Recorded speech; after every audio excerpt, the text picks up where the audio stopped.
ইবাদত। আল্লাহ নবী বলেছেন,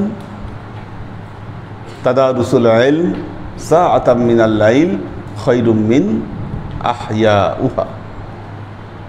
সারা রাত ইবাদত বন্দেগী করার চাইতে এটা উত্তম। তাদারুসুল ইলম সাআতাম মিনাল লাইল, 1 ঘন্টা।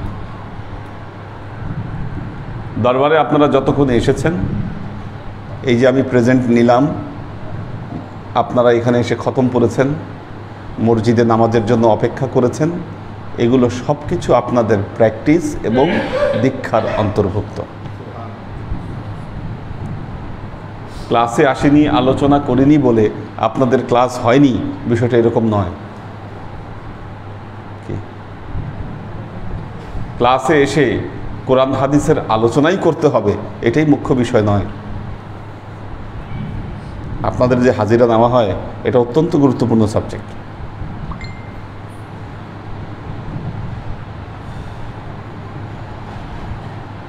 কেন গুরুত্বপূর্ণ একটা সময় বুঝতে পারবেন আপনারা, এই কারণে গুরুত্বপূর্ণ। গুরুত্বের বিষয়গুলো সামনে আসবে।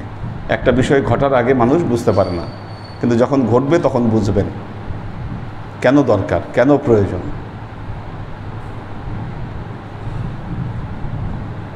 কারা নিয়মিত, কারা অনিয়মিত, কার যোগ্যতা কোন পর্যায়ে, সব কিছুকে আমরা ডিফাইন করব।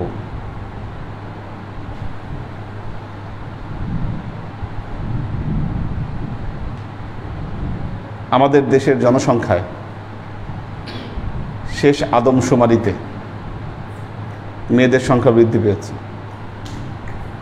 পুরুষদের চেয়ে মেয়েদের সংখ্যা বৃদ্ধি পেয়েছে। এটা নবীর ভবিষ্যৎবাণী, আমাদের নবীর ভবিষ্যৎবাণী। কিয়ামতের আলামতগুলোর মধ্যে এটি একটি, মেয়েদের সংখ্যা বৃদ্ধি পাবে।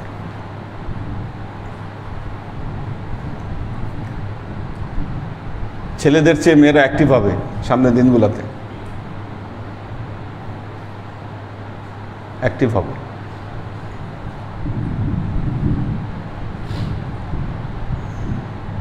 তো আমি একবার কোরআন ক্লাসের কথা বলেছিলাম আপনাদেরকে, ওই ক্লাস আপনারা এখন শুরু করতে পারেননি, ঠিক আছে? এখন স্টপ রাখেন, পরবর্তীতে শুরু হবে। আপনাদেরকে প্রথমে শুরু করতে পারেননি আপনারা, এখন শুরু করতে বাধ্য হবেন। কারণ যে জিনিস সামনে আসতেছে, এটাতে বুঝবেন যে না করলে উপায় নেই, এই জন্য করতে বাধ্য হবেন। ওই লাইনে আপনাদেরকে আনতেছি ইনশাআল্লাহ।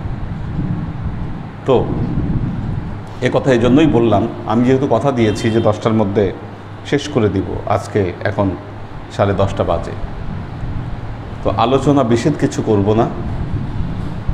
আপনাদের ক্লাসের প্রতিটি অংশই মনে রাখবেন, প্রতিটি অংশই শিক্ষা এবং দীক্ষার ভেতর অন্তর্ভুক্ত।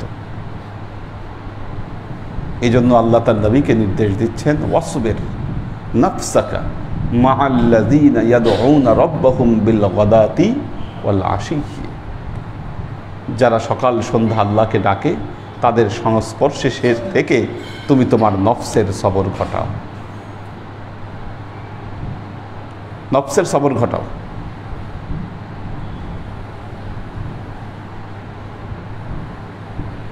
ঠিক এই কারণেই মৌলানা রুমি বলেছেন,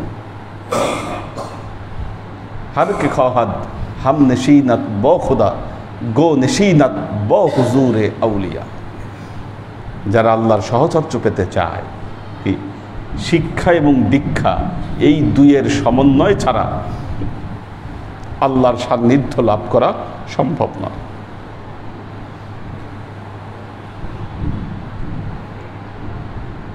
মৌলানা জালালউদ্দিন রুমি শামস তাবরিজির কাছে গিয়েছিলেন শিক্ষা নেবার জন্য। শামস তাবরিজি বললেন, শিক্ষা নেওয়ার আগে তোমার দীক্ষা প্রয়োজন, দীক্ষা ছাড়া আমার শিক্ষা তুমি নিতে পারবে না। তে বললেন, দীক্ষা নিতে গেলে কি করতে হবে? দীক্ষা নিতে গেলে কি করতে হবে? শামসে তাবরিজি বললেন, দীক্ষা নিতে গেলে মদের দোকান থেকে আমাকে শরাব এনে দিতে হবে। এ কেমন কথা? গিয়েছে আধ্যাত্মিক শিক্ষা নিতে, আর উনি বলছে যে শিক্ষার আগে দীক্ষা প্রয়োজন, দীক্ষা নিতে গেলে শরাব এনে দিতে হবে। কি শরাবের সাথে ধর্মের কি সম্পর্ক, ইসলামের কি সম্পর্ক, আর মারেফতের কি সম্পর্ক? কি কোনো কুল কিনারা খুঁজে পেলেন না। শেষ পর্যন্ত মৌলানা রুমি গেলেন শরাব আনতে। মৌলানা রুমিকে কিন্তু অনেক প্রতিকূলতা সম্মুখীন হতে হয়েছিল। আপনি বুঝেন, জগতের শ্রেষ্ঠ মৌলানাদের মধ্যে একজন মৌলানা, উনি শামস তাবরিজের পাল্লায় পড়ে যখন এগুলা শুরু করলেন, তখন তার ভক্তদের, অনুসারীদের কি অবস্থা হলো? তারা বলল, এই পাগলের পাল্লায় পড়ে মৌলানাও পাগল হয়ে গেছে।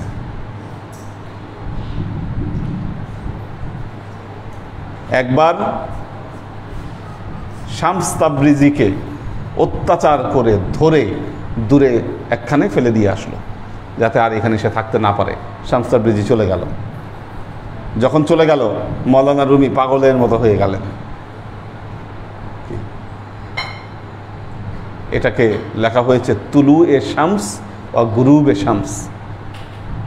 এই যে আমাদের দুই শামস আছে, শামসুল আরিফিন আর শামসুল সালিহিন। এই শামস তাবরিজ, এই শামস তাবরিজ, এই অনুযায়ী নাম শামসুল আরিফিন আর শামসুল সালিহিন। হ্যাঁ, সদিকিনও আছে না? আচ্ছা, আরো একজন আছে। তো বইয়ে লেখা হয়েছে, ইতিহাসের বইগুলোতে লেখা হয়েছে তুলু এ শামস। তুলু এ শামস মানে সূর্য উদয়। মৌলানা রুমির জীবনে সূর্য উদয় হলো। আর যখন উনি চলে গেলেন, এটাকে লিখেছে গুরুব এ শামস, সূর্য ডুবে গেল। তো মাঝখানে ভাগিয়ে দিয়েছিল। আবার শামসে তাবরিজি ফিরে এসেছিল। ফিরে আসার পর মৌলানা রুমির সন্তান ছেলে এই শামস তাবরিজিকে হত্যা করে। কারণ তার ধারণা ছিল শামস তাবরিজি মৌলানাকে নষ্ট করছে। কিন্তু মৌলানা রুমির অভিব্যক্তি ছিল অন্যরকম। তিনি বলেছিলেন, মোরদে বুদাম জেন্দে সুদাম, গারিয়ে বুদাম খান্দে সুদাম, দৌলাতে ইশক আমাদো দৌলত পয়ান্দে সুদাম। মৃত ছিলাম, জীবিত হলাম, কাঁদতে ছিলাম, হাসতে শুরু করলাম। প্রেমের যে অবিনশ্বর সম্পদ আমি পেলাম, আমি তাতে ধন্য হলাম। আজকে যদি মৌলানা রুমি শুধু একজন মৌলানা থাকতেন, কালের গর্বে ইতিহাসে তিনি হারিয়ে যেতেন। ইতিহাসে তিনি হারিয়ে যেতেন। কিন্তু যখন তিনি প্রেমের ভাষ্যকার হয়েছেন,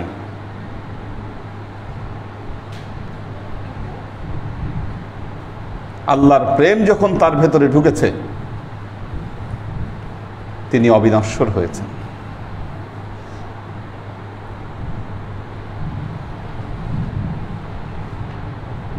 আবে হায়াত কি হযরত খিজির আবে হায়াত পান করেছিলেন।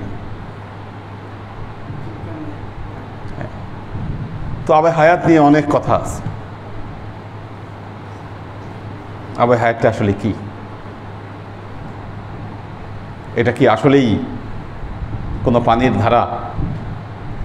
আসলেই কি বেহেশত থেকে আসা কোনো প্রস্রবণ, নাকি আল্লাহর এমন কোনো অমীয় সুধা?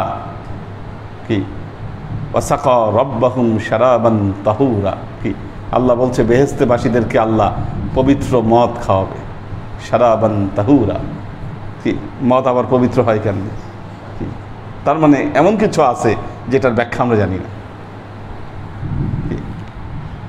হয়তো আবে হায়াত আপনিও পান করতে পারেন, কিন্তু আবে হায়াত পান করলে যা হবে, এই পৃথিবী থেকে আপনার নাম কোনোদিন মুছবে না। কি চির অবিনশ্বর হবেন আপনি। আল্লাহর আশেক ও সালেক বৃন্দ, সেজন্য এই বসে থাকাও এটাও একটা ক্লাস। আমাদের মিজান ভাইয়ের আম্মার কথা শুনলেন আপনারা। আজকে আমরা ওনার মিলাদের জন্য এখানে বসেছি। আগের যুগের মানুষের খেদমত, তাদের যে কার্যক্রম, তাদের যে প্রচেষ্টা,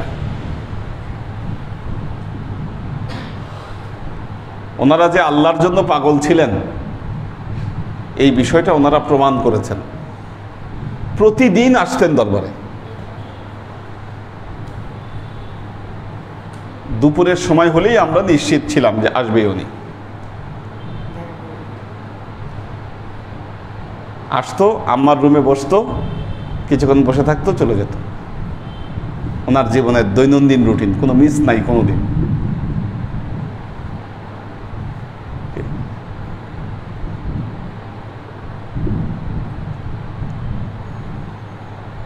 আজব পাগলামি।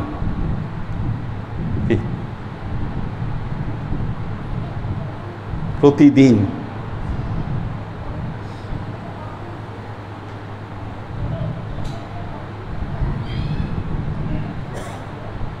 ওনাদের পরিবার, আত্মীয় স্বজন যা কিছু ছিল সব কিছুই দরবার। কি আমার তো মনে হয় না ওনার আর কোনো আত্মীয় স্বজন বা কোনো কাছের মানুষ বা আশেপাশে কোথাও মেশা, আমার মনে হয় না এরকম। কারণ আমার চোখে কোনো দিন পড়ে নাই বা শুনি নাই কোনো দিন যে ওনার অমুক বান্ধবী আছে বা ওনার অমুক কাছের মানুষ অমুক, কখনো শুনিনি।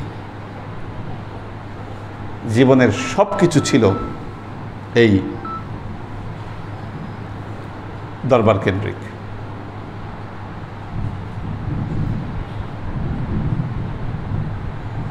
এই জন্যই আল্লাহ হয়তো কোরআনে বলেছেন, বেহেশতে যে যাবে এটার রেশিও সুল্লাতুম মিনাল আউয়ালিনা ওয়া কলিলুম মিনাল আখিরিন। পূর্বের জামানার লোক থেকে অনেক বেশি সংখ্যক লোক জান্নাতে যাবে, ওয়া কলিলুম মিনাল আখিরিন, শেষের জামানা থেকে কম মানুষ যাবে।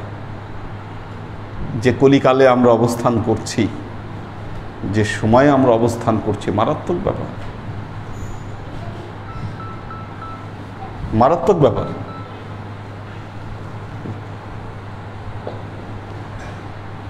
আল্লাহ আমাদেরকে তৌফিক দান করুন। সবাই দোয়া করবেন মিজান ভাই আম্মার জন্য। সূরা ফাতিহা 7 বার, সূরা ইখলাস 9 বার, দরুদ শরীফ 11 বার।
আসুন আমরা রাসূলে পাক সাল্লাল্লাহু আলাইহি ওয়াসাল্লামের শানে দরুদ ও সালাম প্রেরণের মাধ্যমে আমাদের হৃদয়ের আরজিগুলোকে আল্লাহর দরবারে পেশ করি। ওয়া আশরাকাল বদরু আলাইনা ওয়াক্তাফাত মিনহুল বুদুর মিসলা হুসনিক মা রাআইনা ফাত্তু ইয়া ওয়াজহাস সুরুর।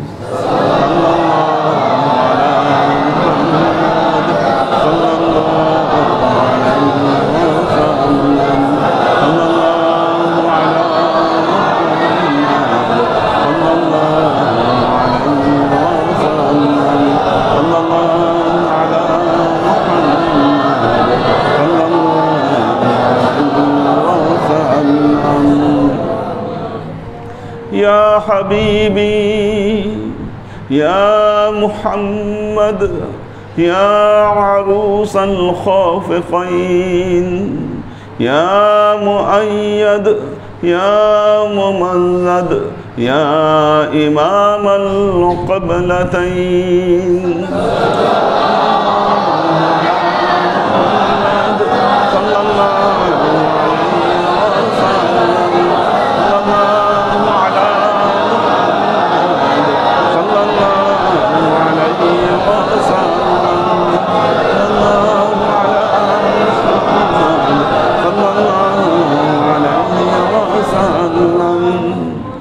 ما رعينا عيسى حنات بالسور إلا إليك والغمام لك ظلت والملا صلوا عليه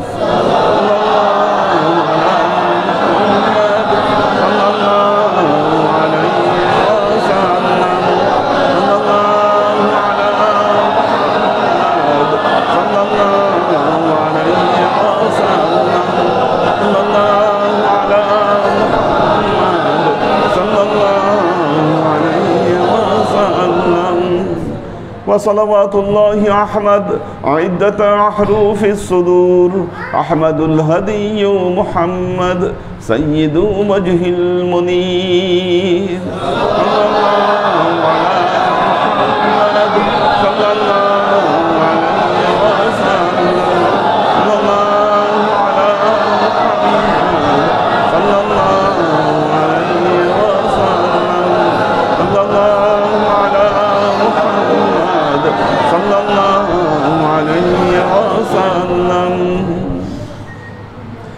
بلغ العلا بكماله كشف الدجى بجماله حسنت جميع خصاله صلوا عليه وآله سلموا يا قوم بر صلوا على صدر الأمين مصطفى ما جاء إلا رحمة للعالمين